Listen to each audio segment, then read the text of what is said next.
Welcome, everybody. This is Dr. Bruce Perry, and I'm here to talk today a little bit about self-care and probably more importantly, institutional care.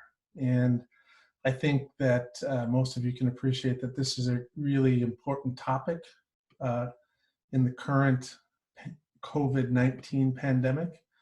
And I think hopefully some of what I share with you today will be helpful in your work. Let's start with uh, a little bit of reminder about how important it is to stay connected during this time.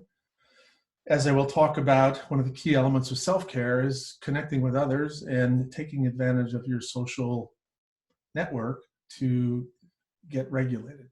And it's particularly challenging during this time, but maybe some of the things we talk about will help you think of innovative ways to stay connected.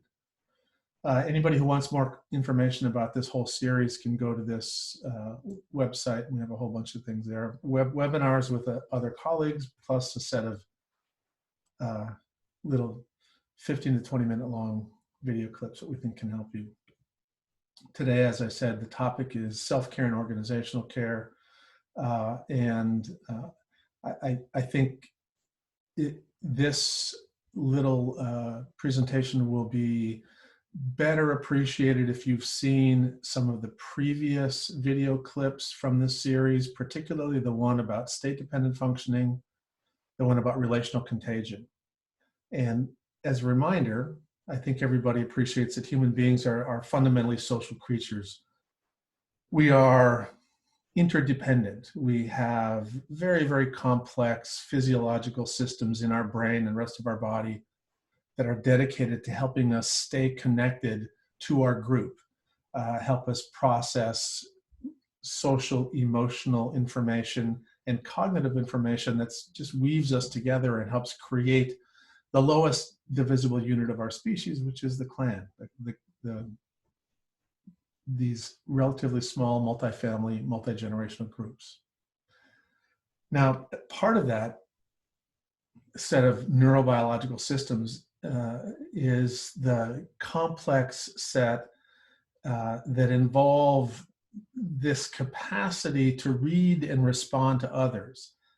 And one of the aspects of this is that this relational neurobiology makes us very contagious to the emotions of the people we are around. Now, this is definitely true for other aspects of functioning where we're significantly influenced by the thoughts and the behaviors of the people around us.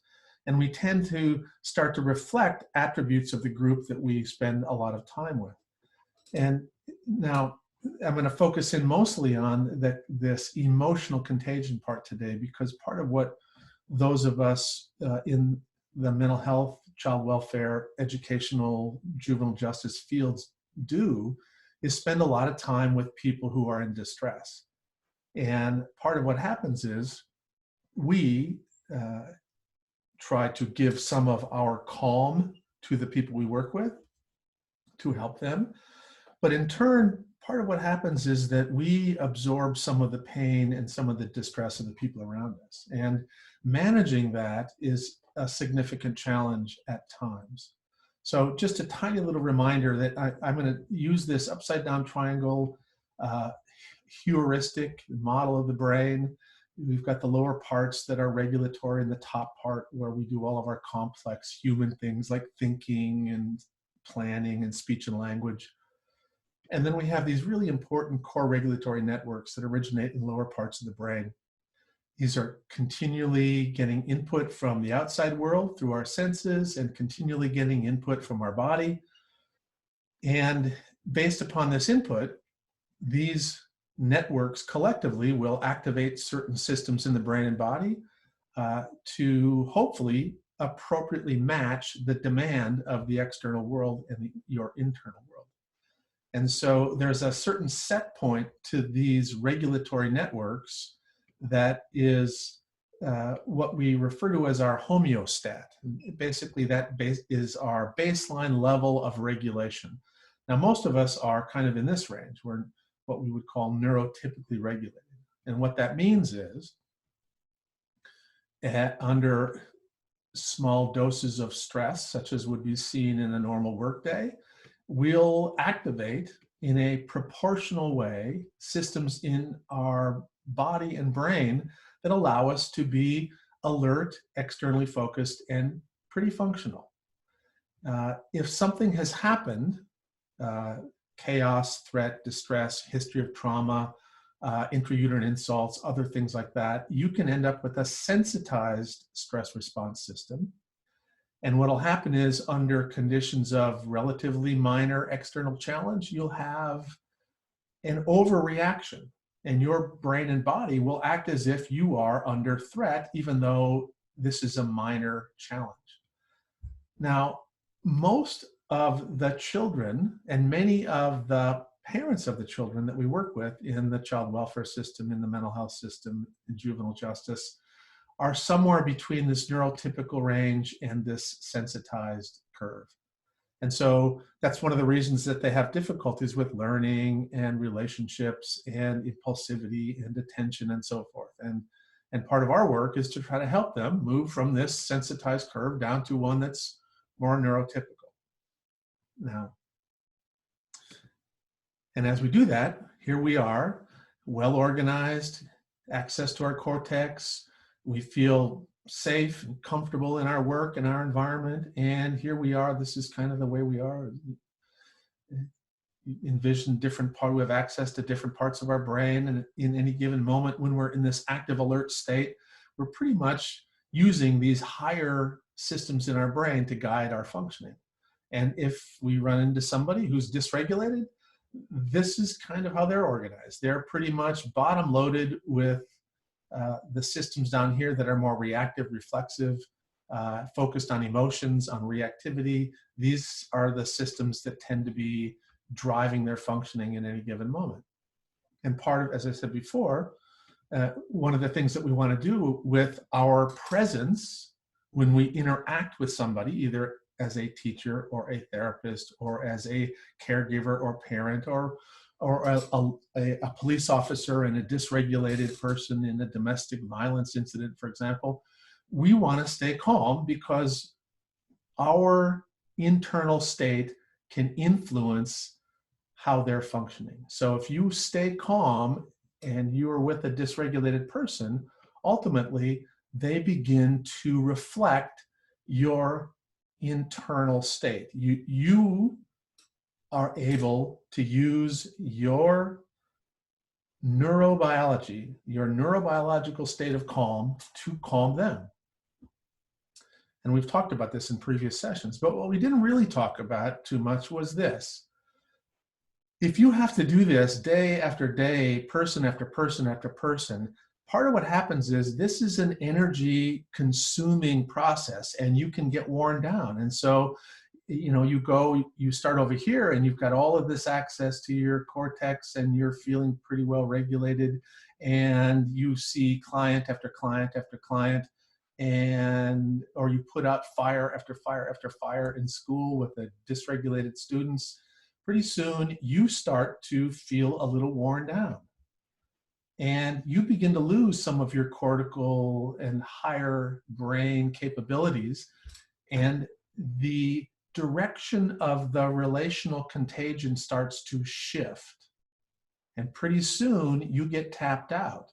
And what happens is, as this goes on, if you see challenge after challenge after challenge after challenge, you begin to reflect them. And what happens is, you guys mirror each other, but you may have calmed them down a little bit, but they've stirred you up a little bit. And so what happens is there's this depletion. And it's very important to recognize this, because this is a fundamental core part of having frontline people work in environments that do not have adequate regulatory or relational supports for their frontline people, i.e., what I really mean is all of our systems. I know we talk the talk all the time, but the truth is almost all of our educational, special educational, mental health, child welfare systems throw people out into these very challenging emotional situations that are very taxing, and we don't have good organizational care models. What we talk about is self-care. We say, hey, we want you to take care of yourself. We want you to make sure that you go ahead and keep tabs of whether or not you're starting to wear out.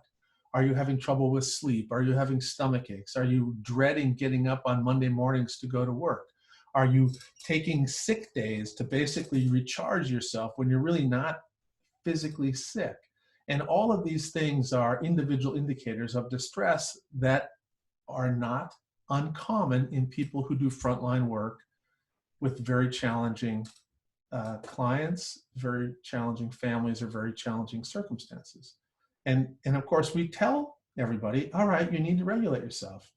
You need to come up with your own strategy for combating this potential for secondary trauma.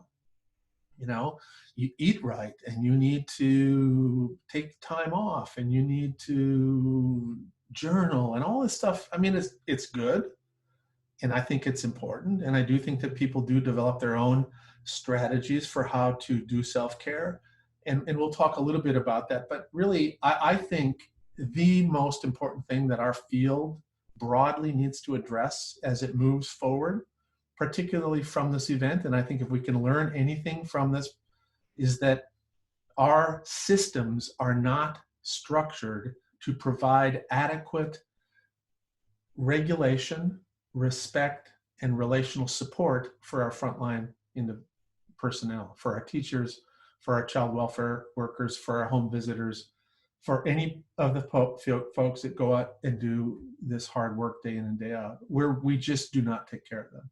And I think that this is something that we're going to have to do. But I'll get to that in a moment. Let's talk for 1 second about different regulatory options. Now, the goal is, of course, you know, if somebody has all of these, you know, they've got challenge after challenge after challenge after challenge, the reality is you've got to do the work. I mean, you've got to help these families. You've got to go out and do the visits. You've got to be in the ER. You've got to meet the demands. But there's different ways that you can do that. And I'm going to come back to this slide in a second. I'm just going to show you this little cartoon of what can happen and what does happen. Let's say that you're a neurotypically organized frontline provider, and you come into work and you've had, you know, you wake up and you're pretty well regulated. You might have exercised in the morning, but you're not hungry, you're not thirsty, you've been, you know, you're ready to go. And then there's a challenge. And what that does is during most of our challenges, we don't have any opportunity for somatosensory or relational regulation. We basically are using our brains, the top part of our brains, taxing the top part of our brain. We're trying to cortically regulate. We're trying to use top-down regulation. And what happens is, as efficient and powerful as your cortex is, top-down regulation does not work very well. And so after a couple of hours in the morning of doing this really hard work, we start to get much more likely to be partially disengaged as we do our work. It's not like we're not doing it, but we kind of are going through the motions. We'll dissociate more here, we'll be distracted more here, we'll be preoccupied with other stuff more here. And then we have a chance to get a break at lunch. We actually can relationally regulate. We sit with a colleague, we may get a chance to take a little walk, we get a chance to recharge, and then you get back in the fray. And here's what happens by the end of the day, you're kind of burned out, and then you go home. Now here's what's been happening recently. A lot of the people that are doing this work, if you're a healthcare professional, for example, when you go home, you're not able to get relational regulation from your family because you have to self-quarantine. You're not able to get, you know, have the same opportunities to go to the gym or go to your exercise class or to do some of the things that would normally regulate you. And so a lot of people are coming back to work without getting fully recharged, and they're starting the day here rather than down here. And because of the overwhelming nature of the work, they're getting more and more overwhelmed, and they're going through the motions, and sometimes they're just having significant issues around depression, distress, crying. Now, I'm not suggesting that they're less functional. A lot of these people are doing incredibly hard work. and doing it well, but they're literally doing it at the cost of their own mental health and physical health. Now, many of you who've done work with us will recognize this. This is the way we recommend building into a challenging workday regulatory breaks. And so you have a challenge, and then you take some time for some somatosensory regulation. And what I would recommend here, and now the good news is the somatosensory regulating activity doesn't have to be that long. A typical regulating dose really needs to be seconds long. So we're talking a minute, 2 minutes of pattern repetitive somatosensory regulation to actually help you in this moment. And what can happen is you have a challenging situation, work with a really challenging client, then you get a 2-3 minute intentional somatosensory break. Have another challenging situation, take another break. And this is what we have recommended, is that intentionally building into your day both somatosensory regulating activities and relational regulatory activities that are dosed with, in very 2-3 minute long doses, are sufficient to keep you in this efficient mental state to continue to be highly productive and to minimize the probability of you having secondary trauma related problems. And so what are some of these things? Regulatory breathing is one. You can do simple 4x4 breathing, where you take a deep breath in through your nose, hold it for 4 seconds, and then exhale slowly through your mouth for 4 seconds. Different people have taught, the star breathing technique, which is basically 4x4 breathing that you do 5 times.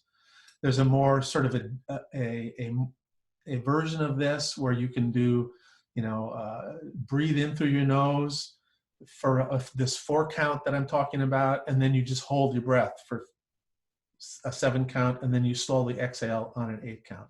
And you repeat that a number of times. And these things are fundamentally regulating. By doing this, you literally are sending signals to key networks in your body and brain, including parts of the vagal nerve, that tell you that you're safe, that calm you down, that regulate you. There are other things that you can do. If you, for example, it's important as a leader, as somebody who's trying to help people manage this stuff, to reinforce the importance of the work you do and talk about the values, talk about the fact that you're doing this work because it's consistent with your values to help others, to help people who are less fortunate, to do high quality work. You can use the top part of your brain to regulate yourself and remind yourself of why you're doing your work. Another really important top-down mechanism is to compartmentalize what in the current situation can I control and what can I not control, and do whatever you can to stop thinking about how you're going to solve the non-controllable elements of this and focus on the things that you can do. Now, as most of you know, I love the cortex, but these things are not very efficient relative to somatosensory and relational things. And so I recommend these somatosensory breaks. Take 60 seconds and just walk around, and then sit down and do 90 seconds of one of these regulatory breathing techniques. You can use various bilateral tapping techniques. I actually am also a fan of taking advantage of dissociation. Trance is an adaptive thing. You can use self-hypnosis to basically put yourself in an active, alert, focused state that allows you to basically not pay attention to any of the distracting fray that's going on around you. And then finally, if you're a leader, one of the most powerful things that you can do is to remember that your presence as a calm, confident person will regulate the people who are counting on you. And so you can create a contact tree. 4 or 5 people that you think that report to you, you make a list and you check in with them every shift 2 or 3 times. And each check-in only has to be a couple minutes long. And then you have them take people who report to them and make sure that they intentionally check in on those folks. And if you create that kind of contact tree for your system, your organization, it will help weave social fabric, which is one of the most powerful buffers against stress. And then finally, try to do organizational things that build a team, that help emphasize the camaraderie and the connectedness of the working unit. And there's lots of ways to do this, and I can go into this in more detail in another presentation. Finally, all kinds of things about the way your organization is put together that are going to be essential to ultimately bringing into your organization if you want frontline staff to be effective. And that really requires that you take care of the frontline staff. And I've just put a few of these things up here. I'll let you read them on your own. I'm not going to read this slide for you. But a lot of them are things that just should happen in a good workplace anyway. You know, making sure that you facilitate the professional development of your staff. Make sure that you recognize the importance and the power of the staff member's family and support their time with family. Make sure that you recognize the importance of a work setting that has natural light and green places. Be fair with wages and overtime. Be flexible. And if you can, integrate the 6 R's into your workplace. Now, again, those of you who've done the neurosequential model, you're familiar with these R's that we use in you know, to help educational and caregiving and therapeutic environments. But the same thing can be said for a workplace. If you have the 6 R's integrated into a workplace, that means that people are doing work that they're matched to, that their skill level matches the work they're doing. They're not either underutilized or utilized in a way that they don't have the capability to do the expectations. That people pay attention to when you have energy and focus and when you don't. That there are predictable routines and rituals. That the environment, the relational environment, particularly the leadership and supervisory environment, is consistent and predictable, which means that the individual feels safer. And you can see all these other things. And bottom line is, if we don't create organizational practices that facilitate the regulation of our frontline workers, we will never be able to create a workforce that can consistently meet the needs of the families and the children that we're asking them to serve. All right, I could go on and on, but I've already pushed this a little bit. For those of you who are interested in more information about this stuff, you can go to any of these websites and search around. If you go to this site, for example, this handout place, there's a couple of documents that have a lot of these slides and some content about the work of our organization.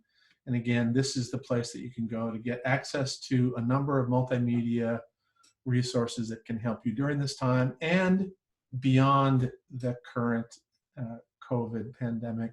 We think these concepts and these principles are applicable in many, many settings, and we hope that this has been helpful.